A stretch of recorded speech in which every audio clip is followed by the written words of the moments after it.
Hey everyone, welcome back to the channel. I hope you're having a wonderful day today. Today in episode 3, the nightmare for Tu Nha gets even darker. While Kiet is still desperately searching for her in the garden, Tu Nha has been sold to the boss like a piece of merchandise. She is now locked in a hidden wooden house, still wearing the torn wedding dress as her fate is being decided. If you want to know what happens to Tu Nha next, don't forget to hit subscribe and turn on notifications so you never miss an update. Let's dive in. The black car continues to jolt and bump along the narrow, uneven dirt road, winding deep into the thick bamboo forest.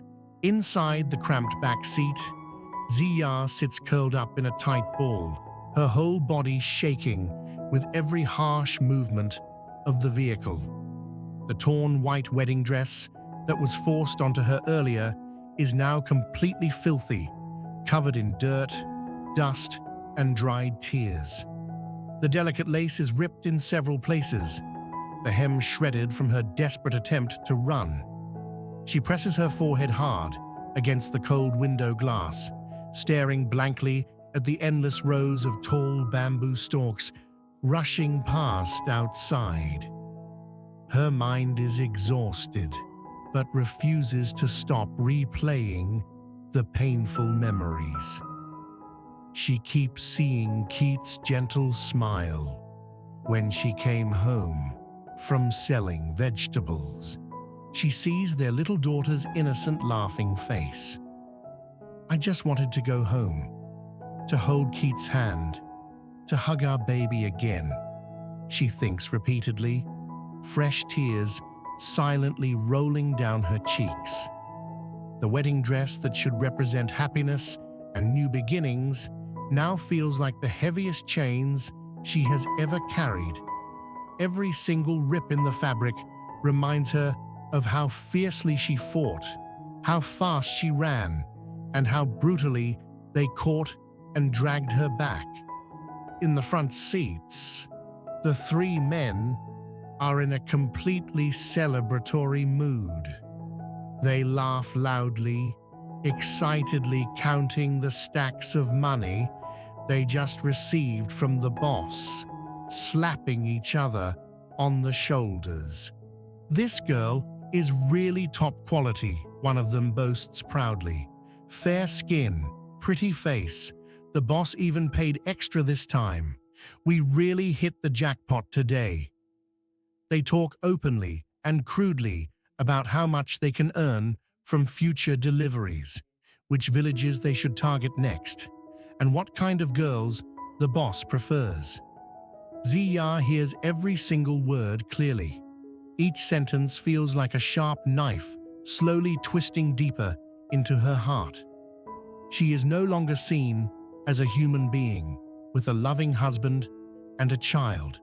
To them, she has become nothing but valuable merchandise. After what feels like an endlessly painful and frightening journey, the car finally slows down and comes to a stop in front of another isolated wooden house hidden even deeper in the dense bamboo forest. The men don't waste any time. They open the door forcefully, grab Zia by both arms and drag her out, roughly.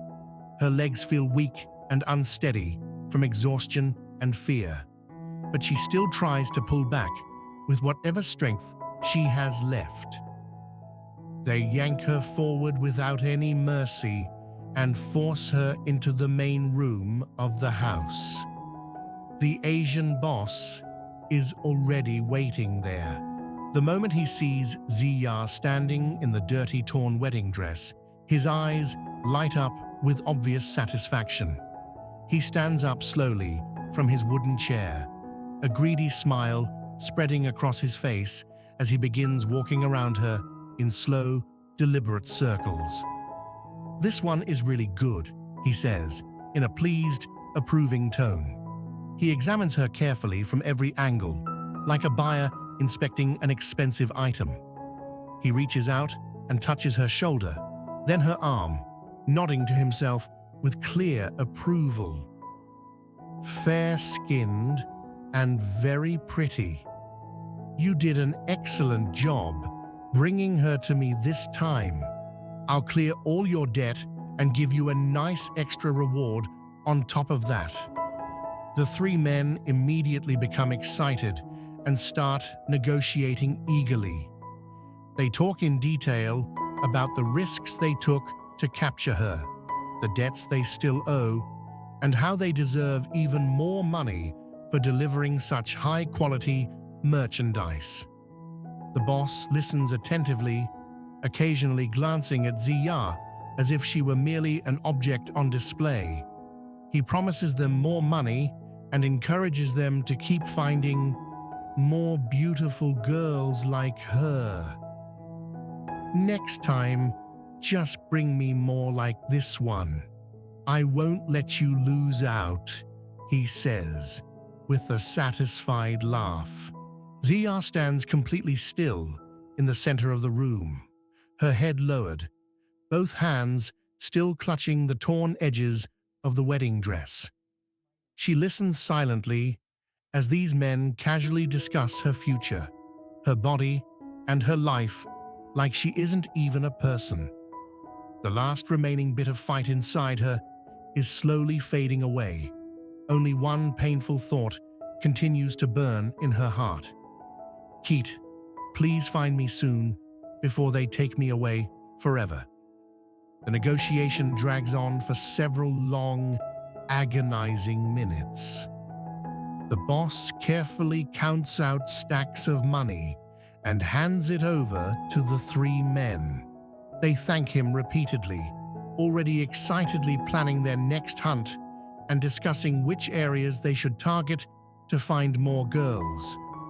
Ziya feels like she is slowly disappearing, fading into nothingness. The fight has almost completely left her body. Meanwhile, far away from this nightmare, life continues peacefully in a completely different world. In a simple, warm, wooden family home, Kiet's brother has finally finished assembling the wooden bed. He stands proudly beside it, carefully wiping the last drops of blood from his pinched finger. His young daughter climbs excitedly onto the new bed, laughing happily as she pushes her toy car across the smooth wooden surface. Be careful, my love, Kiet's brother says gently, reaching out to steady her small body. Even though his hand still hurts, he smiles warmly and plays with her. Daddy made this bed just for you. Do you like it? The little girl nods with big sparkling eyes and throws her arms around his neck in a tight hug. In this small wooden home, there is warmth, laughter, safety, and unconditional love. Everything that Ziya has just lost in the cruelest way possible. The contrast between these two realities is absolutely devastating. On one side, a father lovingly creates a safe and beautiful place for his child.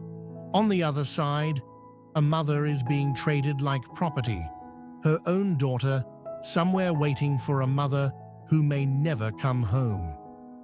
Back at the boss's hidden wooden house, the deal is finally sealed. The boss gives his final orders to the three men. Keep her locked in the inner room tonight. Tomorrow we will move her to the next location. Make sure she doesn't try to run again. Ziya is dragged into a small, dark inner room with thick wooden walls and a heavy bamboo door. The men push her inside roughly and lock the door with a loud, final click. The moment they leave, she collapses onto the cold, wooden floor. The torn wedding dress spreads around her like a cruel mockery of everything she has lost. She curls into a tight ball, hugging her knees tightly to her chest, and finally allows the silent sobs she has been holding back for so long to come out. "Kiet, where are you?" she whispers brokenly into the darkness. "Our daughter needs me. I need you. Please don't stop looking for me." Miles away, Kiet is still desperately searching. His voice has grown hoarse after calling Tuna's name for many hours. He walks through the garden once more, stopping at the exact spot where the old woman last saw her. His face is filled with exhaustion, fear, and deepening despair. He has no idea that the woman he loves is now locked away in a hidden wooden house deep in the bamboo forest, wearing a torn wedding dress, waiting to be moved to an even darker fate. One ordinary day of selling vegetables has turned into a living nightmare that keeps growing darker with every passing hour. Fate has been unbelievably cruel to Tu Nha, and Kiet still doesn't know the full horror that has happened to the woman he loves. In episode 3 of Fate is Cruel, Tu Nha's nightmare deepens as the car takes her to the boss's hidden wooden house deep in the bamboo forest. Still wearing the torn white wedding dress, she is examined like valuable merchandise.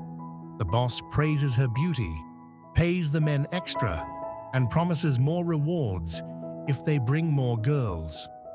Tu Nha stands silently listening as her life is negotiated and traded. Meanwhile, a heartbreaking parallel unfolds. Kiet's brother lovingly finishes building a bed for his young daughter, smiling through his pain while playing with her. The stark contrast between fatherly love and Tu Nha's suffering is devastating. Locked alone in a small inner room, Tu Nha collapses on the cold floor, curls up in the torn dress, and whispers Kiet's name through silent sobs. Miles away, Kiet continues his desperate search, still unaware of the horror that has befallen the woman he loves. Her painful fate as someone else's bride grows darker with every passing moment.